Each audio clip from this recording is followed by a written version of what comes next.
last day, the conference crashed. So thank you for the heads up, the persons who reached out. So it was importantly. And welcome to all of you up there. I don't know. Yeah, hi. And I can see that the French group is sitting closely. We have the French group there. Great. And for you who weren't here, we did a presentation round, and it's very, very exciting. I mean, this course, because we have participants, I would say, from all different, almost parts of the world. We have Australia, I don't know if you're here now, but Australia, Brazil, Mexico, Philippines, China, Qatar, and then we have US, but you are here in person. We have France, we have Italy, we have Finland, we have Germany, we have Switzerland, we have, and let's see, what is some, have I missed one country? Remember who was here yesterday? I think I covered it all. So now we also have some more Swedish persons here, I think. So everyone from Sweden, can you raise your hand? So now you actually increased the number because we were only like one representative and then we were the teachers. And then we have Miriam. I mean, we can introduce, because you were not here yesterday, so very briefly. But my name is Katarina. I'm a researcher and teacher here at school. So I also have actually my what do you say? We studied 4 years then, like bachelor and also PhD from there. But I also been up working in the industry. And then Miriam. So now Naira. Active. This went through at SEC, text, and I own it. Miriam just got into the SEC Business Lab with your business base. So great, but this is actually the only time there will only be one teacher here in the class. Unfortunately, Tommy couldn't be here. Tommy Borlund, who's the other teacher, and Miriam, you have to leave quarter to the business lab. Yeah, for a meeting with a potential investor. They couldn't reschedule. But I will try to manage. Fortunately, you guys, I mean, that are with us through Zoom, it will be a little bit difficult, and I will do my best to engage. And I think we will need to use, when Miriam leaves, we use the hands. So if you want to say something, you just raise your hand. I will try to see, and maybe the rest of you can help me. If someone is raising their hand for a long time, you can like, oh, over there. Yeah? So we'll have that. Great.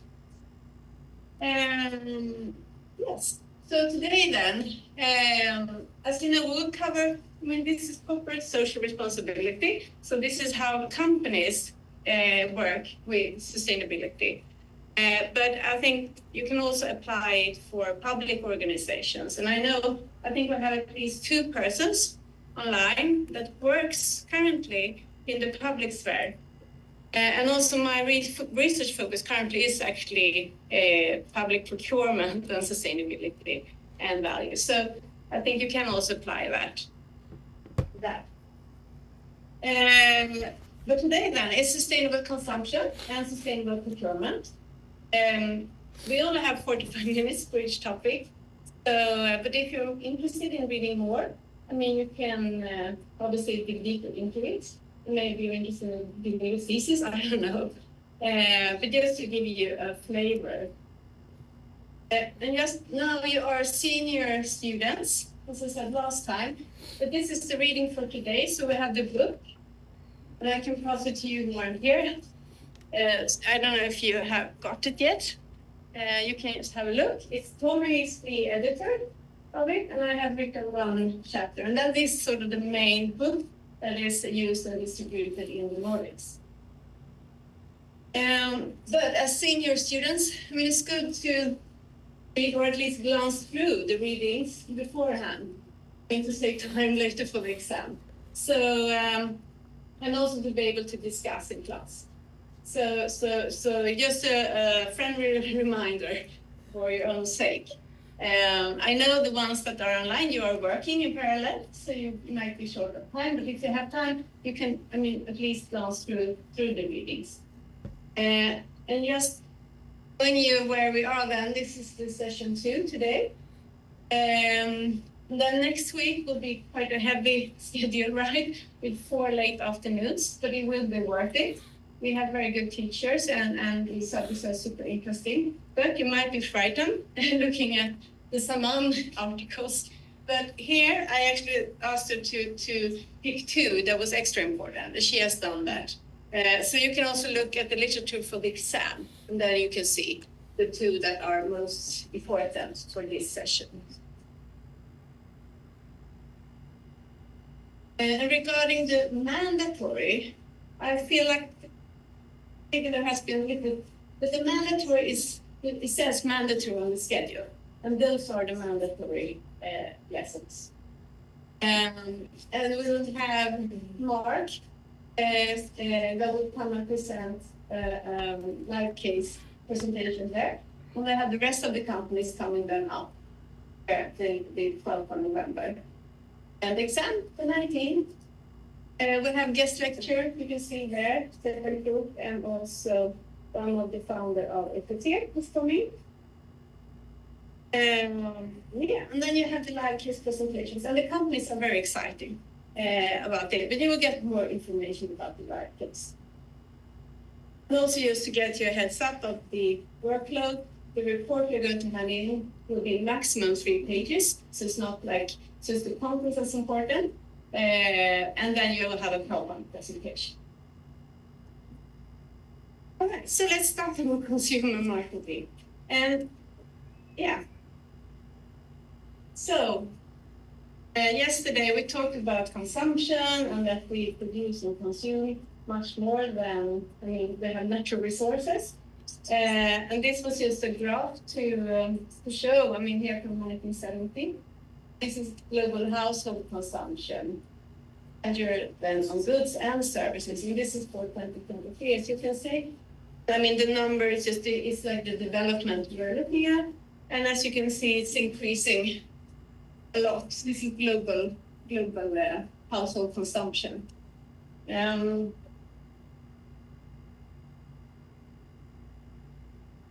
Looking at the consumer roles and responsibility. And this is from the speaker. This is actually an article about circular economy, really, but currently then, and this is from 2018, as you can see, consuming resources at 50% faster rates than can be replaced. And then by 2030, they say our demand will require more than 2 planets worth of natural resources if they are to be met, and by 2050, 3 planets worth. And the sustainable consumption patterns, we see them, of course, in high-income countries like in the EU and in the US, like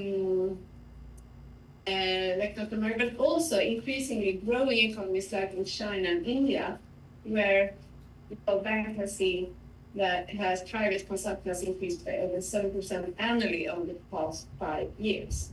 So it's just, the consumption is increasing. So the importance then of reviewing the entire consumption process and not just chasing shorts is important when it comes to research. And currently, I would say most research about CSR and consumers, this is not really my research field. My research field is supply chains. Sustainability. But I have had several master theses within the subject, and also done a project myself. We are currently in the weekly project with M9. But the research on CSR and consumers is focused mainly, or has been focusing on the company and what the company can do to impact consumers. There are, of course, research looking from the consumer side, doing mainly quantitative studies, looking at attitudes towards sustainability, purchase intention, also behavior. But there are more to be done there, I would say. So that is a super interesting research area. So we need more knowledge about that. So, and we need more, because the research that has been done has mainly been done regarding purchase, the actual purchase. So we do need more focus on the total consumption process. As you can see, recognition of need and want, information search, evaluation of countries, the purchase, but also the use, and especially also the post-use. And I mean, there are more focus on post-use now with all the circular business models coming up and increased awareness about that. But from the consumer perspective, also looking into this.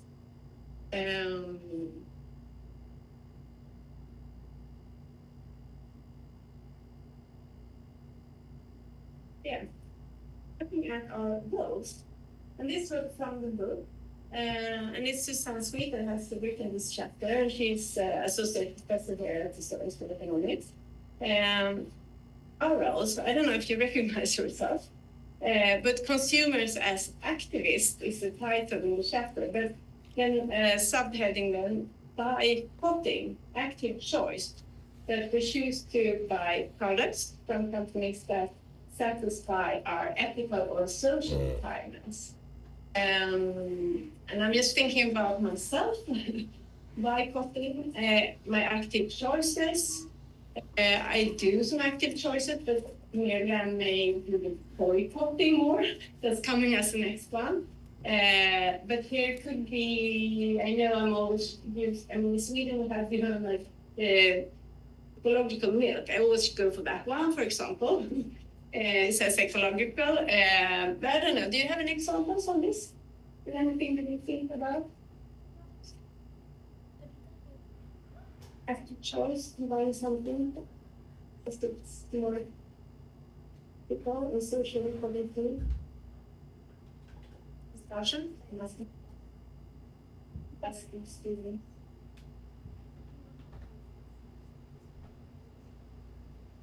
I buy from maybe a company that, I mean, for example. It's buying secondhand. Pardon? It's buying secondhand. Yeah, secondhand is also, yeah, but I think, yes, coming to that too. But that is absolutely, yeah, a choice, an active choice. Any other choices? Examples?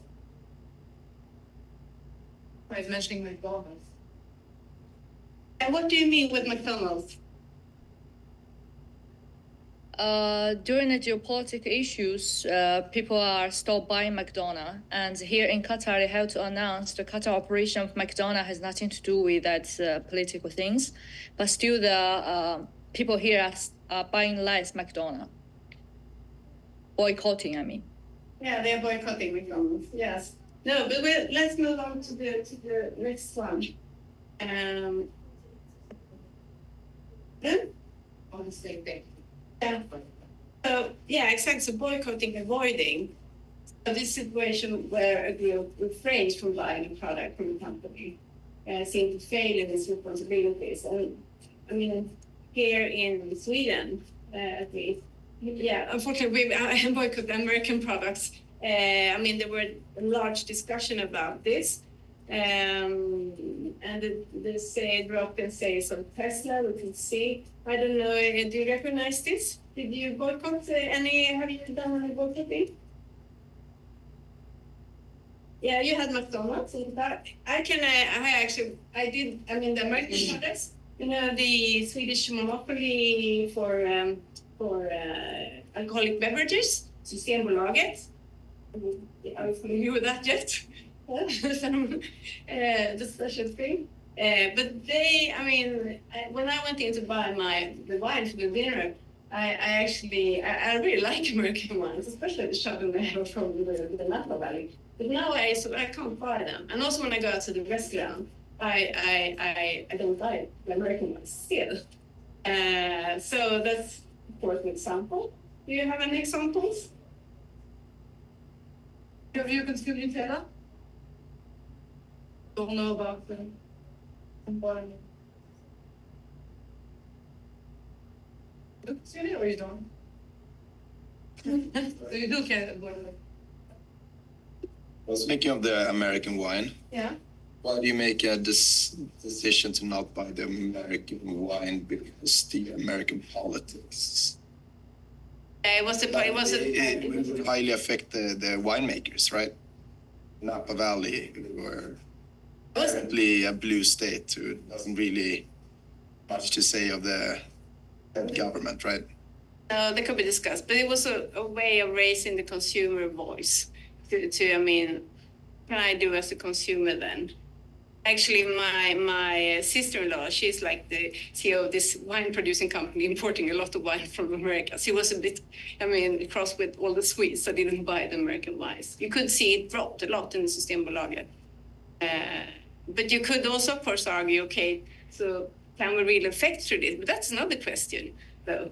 I see it as like the disconnect between a winemaker in California and the American politics, global politics. Yeah. Like, I don't think it's fair to, at least from my perspective, I don't think it's fair to boycott an independent winemaker in California because Trump makes some bad or unwise decisions. No, that could be the case. Yeah, absolutely. There might be struggling winemakers in California who really needs the exports to Sweden in that sense. Yeah, that's for sure. No, I agree. But as a consumer then, yeah. There's also the patriotic aspects in the EU. There are also struggling winemakers in France, in Italy, that are now suffering from taxes in the EU. What about those ones? Absolutely. Yeah. In Canada, they have the same system as here. It's like Polish, the state in Hungary, when they ban foreign wine, they replace it by Canadian wine, because in the US, the same, you can take. As I say, this might create a pressure, though. If the industry is still, yeah. As an example, maybe you have some other examples, but you have maybe not boycott anything. Yeah. I think a lot of people started boycotting parts from Nestle and Mondelez after the Russian invasion in Ukraine, because they were one of the countries that did not pull out of Russia. That's a very good example, also. Yeah, other examples? Okay, well, we can. Anyone buys from Shein or Temu? No one like dares to say yes. Everybody's so self-conscious. Yeah, they are. But I can say because I'm not buying actually fast fashion anymore either. It's more research about this. But I have a daughter. She's a couple of years younger than you, and Shein was very popular when it came. I don't know if you remember. You're from Sweden, and her and her friends were ordering clothes from Shein. They didn't realize that all these social risks involved in the production of the clothes. If you buy a shirt for like €4, how long do you think the person will get producing this, and how long hours and so forth? I told them, I'm instructing them, I transfer some knowledge. Yeah, they actually thought language. Everyone is subconscious here, yeah. I would be curious to know if there's anyone from China that has a counter-argument. Yeah. Myself coming from a country where informal sector is rather strong, I would understand from the aspect that people want some products. However, it also offers some people minimum wage, and that's all they can get. Fair, some of them don't have social protection, but qualifying them doesn't necessarily do good for them or reduces inequality. So I'm wondering if China is not a developing country. It's rather developed. But I'm wondering if there's also another aspect to it that they're not seeing here in the West. If anybody wants to explain that, they go back. I don't know. Stella, do you want to say something or no? Because you're from China, but you're from Shanghai, right?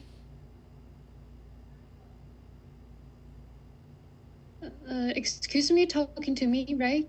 Yes. Yeah. Yeah. Sorry, I didn't get your point. You want to know what about China? No, but we can talk. No, but it was about the Shein. We were talking about Shein. And Shein, you mean Shein, right? Shein, sorry, Shein. Yeah, Shein. Yeah. Yeah. Yeah. So how is here in Europe? We were very worried about the labor conditions of the people working there and so forth. People are buying a lot from Shein here still, but one opinion about that or? So you want to know a lot of people actually they're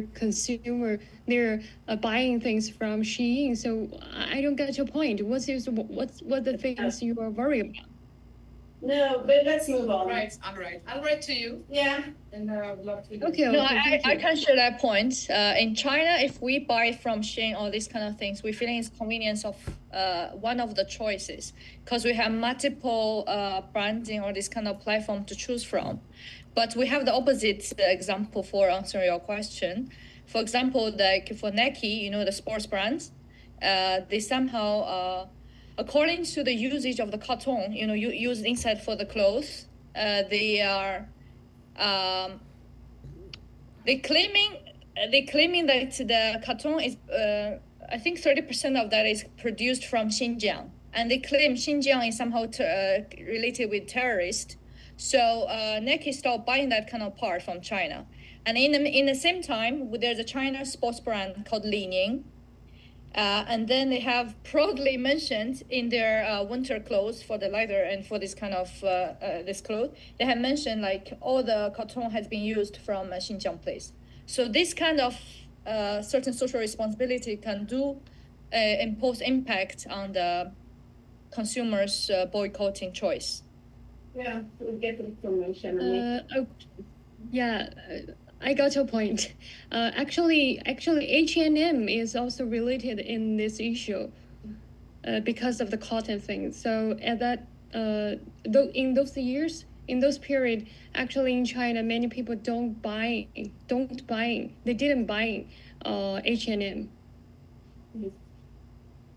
This is an interesting question because both of them have factories in China and both of them are in fashion.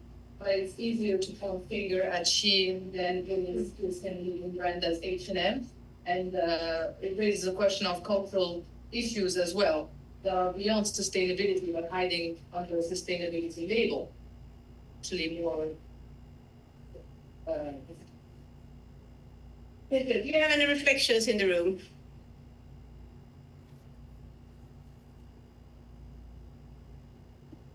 I just think it's an interesting aspect because I've heard a lot of people actually argue like that they say, oh, but I can buy from Shein because it's just as bad as H&M. And I feel like that's a weird argument to use, that it's just as bad, so why not? Instead of then boycotting both if you feel like they're just as Buying both, or at least shaming. The first argument that I came up with was Shein. Why didn't I say H&M? Maybe I'm wired to think that Shein is worse than H&M. Would that be the case? Yeah.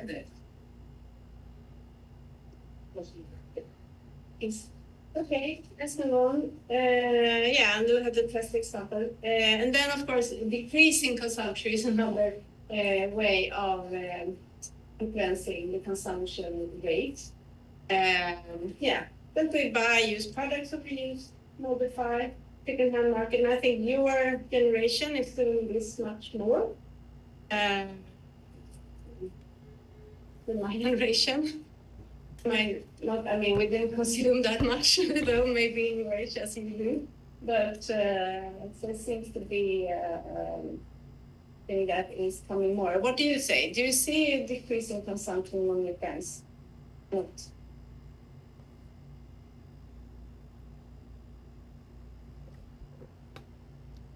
I think there is a decrease and more people are buying secondhand, but it's also becoming that I heard some people talk about that they only buy from secondhand because they feel ashamed to buy something else, and then they buy fast fashion anyways, but they hide it.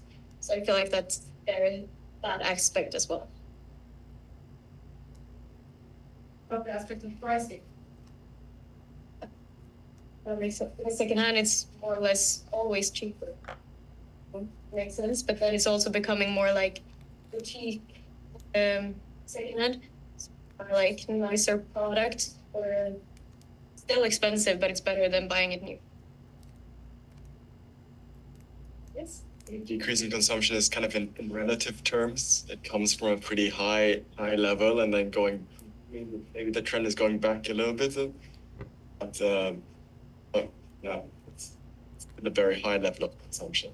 Yeah, this is a very, very high level of consumption, and yes, we will see. We'll move on and see how can companies contribute and to because companies want to increase consumption and so on board, but how could they change to some more sustainable products? And we haven't had the best example, as you said, that you can buy second methods also. The purchasing choices and consumer behavior. Have you studied consumer behavior? Yes, in the bachelor program, I assume. Okay, so then you know that a lot of research within the retail area is about attitudes. And here when it comes to sustainability, attitudes towards socially responsible products and socially buying behavior. A lot of studies can be done on environmentally profiled products, if you get previous studies. And a lot of studies have also focused on the gap between attitude and behavior.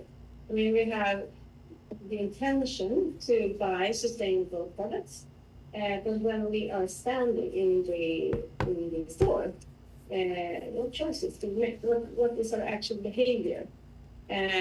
So research has identified this gap. So I don't know about you, but of course everyone here has attitude of the environment. Sustainability is important, and we need to do something. But when you are making your choices, standing in the store, do you go for the most sustainable, or do you go for the costs? What would you say? Or does it differ in your situations?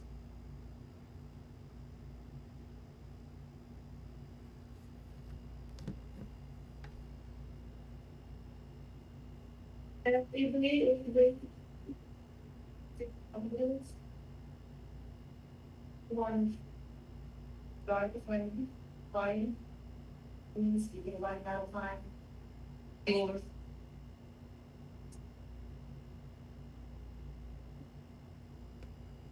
it has happened. Yeah, do you have the intention maybe to be environmentally aware?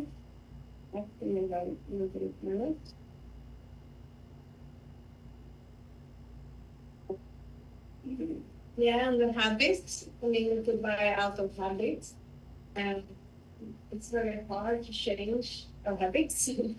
And also compromise that consumers accept in buying a product. I don't know if you have bought the sustainable products and thought that you made some kind, maybe the quality was a little bit, example like the not that high, or you had to make a compromise with the product because you had to buy the sustainable product. I don't know if you have an example. I think when I was in France 2 years ago, I bought a really nice sweater. It was from recycled materials, so I thought, okay, this is good. But then after washing it 2 times, according to instructions, because I mean the quality didn't was really good, so I couldn't use it anymore.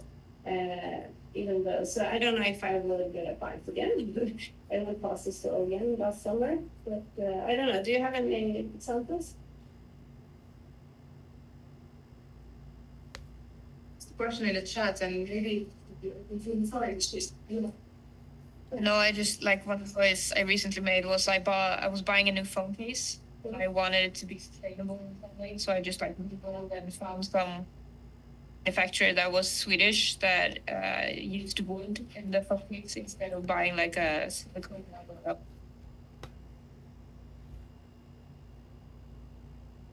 But then I guess so then you're happy with that. Yes. Yeah. And then the price, obviously, like the price went up for that, and the choice, like there weren't that many choices to choose from to trade off the. I would have chosen if I could choose anything, but. Comes nicely with the question in the chat. Is it a personal responsibility really to always his homework and find a sustainable choice to make, or just making him feel guilty without offering an alternative in terms of effectiveness and trust. Would be fine. No plastic that offer the same price range and the same consumer experience. Is it our fault as consumers? It's a question. I don't think we can fully argue that it's on the consumer, but it's always about demand and supply as well. So if we keep on wanting these products, then companies will make them. Therefore, it's also a consumer responsibility. So I think it goes both ways. Who holds the power of change? If all consumers would change, then it's in the hands of the consumers. Because if we don't want it, then the company won't make it. But then everybody needs to collectively, and that probably won't happen.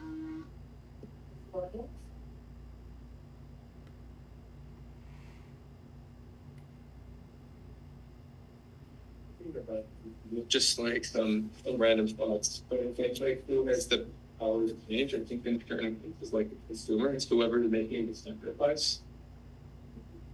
You know, ultimately driving the change. I mean, you all of a sudden, you know, decide to pay 50 or more.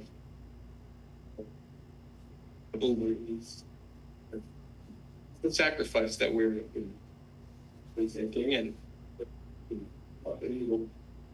that's with the service that we want, or something more sustainable. I think there could be. Well, this depends on how we want to look at it, but you could be driving change without making. I'm thinking about regulation in the government. It could be like, hey, now on more low-grade plastics. The government directly paying for that? No, but I mean, you got it. Somebody has to pay in some way. It might not be the government directly. It might be constituency voting for it in some way. Yeah, I thought about like two cases. A case where a driver of change directly pays that, that change, and a case with regulation, red tape, whatever you want to call it, where ultimately the government is not really. I'm not fully have fully developed thoughts on one. Well, but it is very difficult. And I mean, it's about the public procurement area now, talking exactly who should take the cost for the environment. I mean, to pay more to companies to become more innovative, to create more sustainable solutions, right? And this is in the construction industry. And it's so difficult because no one wants to take the cost. And the government or the agencies push the responsibility to the companies. And the companies, they don't want to take the cost. They say, I mean, should we take the risk? And also you have social, the investments. So, and when it comes to the consumer, it's a bit difficult. I also agree, maybe regulations is being forward. What do you have to say? Do you have any thoughts and reflections about that? Well, thought with Elon Musk. Very rich by making, he made money through PayPal, and he took the endeavor of electric cars, but it was not due to demand from the side. It was not from the business perspective. But he's the one that drove impact. Whatever one can feel about Elon Musk right now, he's the one that drove when it comes to electric cars everywhere in the world. We have been able to do that if it was a startup guy from us have tried with them. They really listened to them. We have had to wait until the consumers unanimously said we need electric cars because of ABC. Who really drives the change here? Quite. Okay, let's move on. But here, I mean, also something that is hard to connect maybe our consumption patterns to larger environmental issues like the climate change. And for us as a consumer, when we make our choice, it's difficult. And I don't know if you have been to Max to see, I mean, you can not only see the calories, right? but you can also see how much CO2 emission your choice is I mean, the result of your choice there that might, I mean, influence your choice. I don't know. I haven't actually seen any studies yet. I thought about it myself. Seeing the purchase behavior and how it actually affected. Have you seen this? Have you been into Max? Yeah. Seen this, and I think this is my take on it because I've worked for, this is a few years ago. I worked with like the marketing of a startup product that's sustainable in many ways, and one of the things that we just sort of show the CO2 emissions comparison, sort of going through this versus that, and personally, I don't think it's extremely effective. For those numbers to be effective, it has to make sense. I just thought, I mean, we were talking in terms of 1.5 tons of CO2. Then there's an E next to it. Like, what does 1 ton of CO2 look like? Like the average consumer, like nobody really knows. Like, with calories, I think our generation is increasingly aware of nutrition. Like most people in this generation know that your intake is around 2,000 calories, slightly less perhaps than in factors. But my parents' generation, a single clue.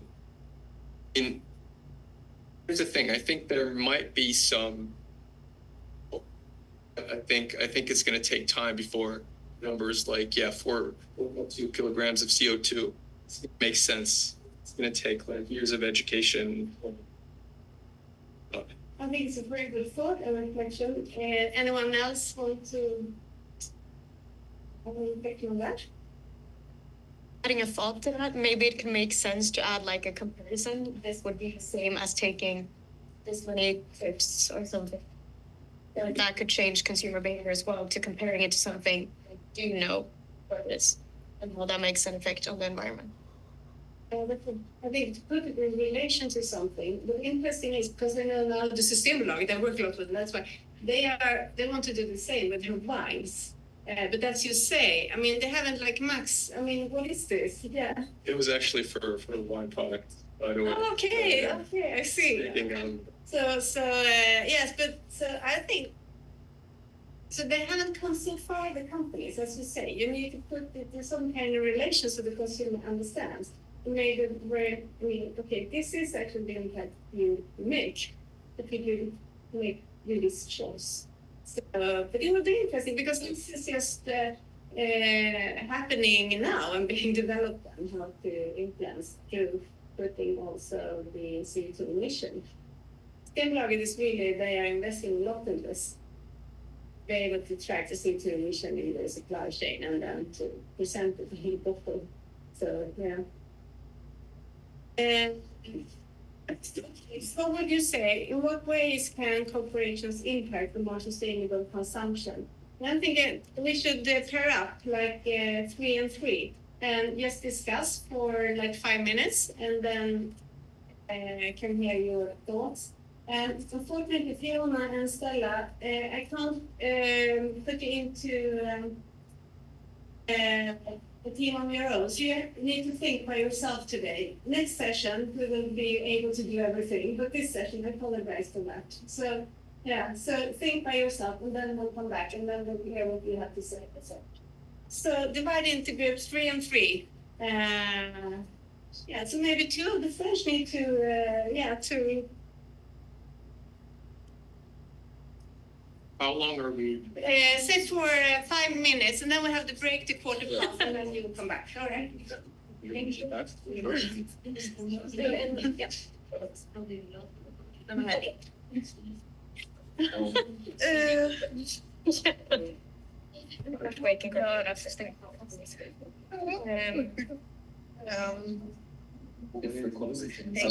Supply chains. Operating the next choice, I guess. Yeah.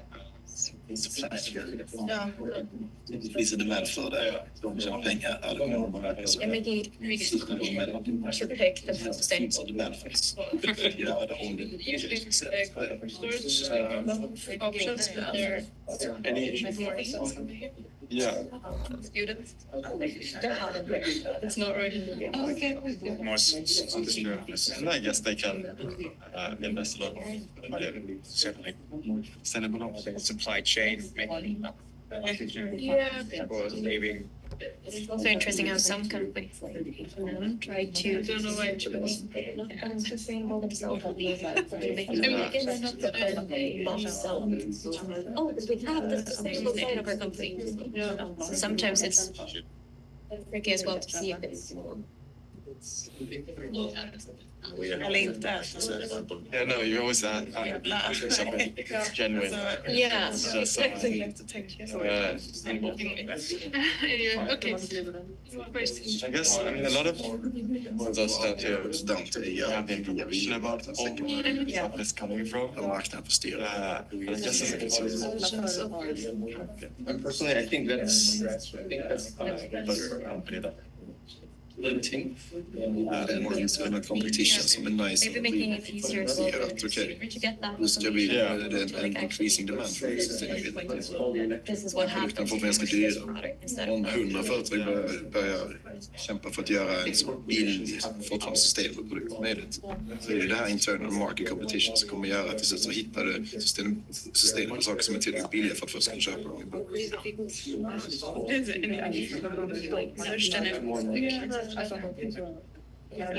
No statistics behind it. I also think it's hard Vi borde ju det.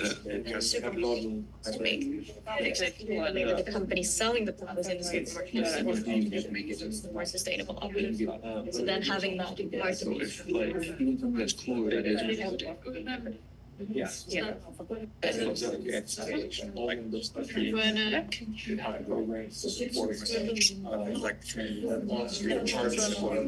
Yeah, great discussion. Bring up. Systemet är ju designat för att vi ska kunna ha sustainable produkter. So there is Sen handlar det om allting bara om någonting.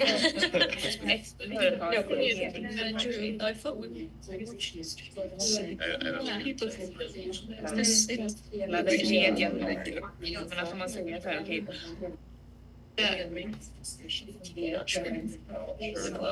that they. Do we see a number?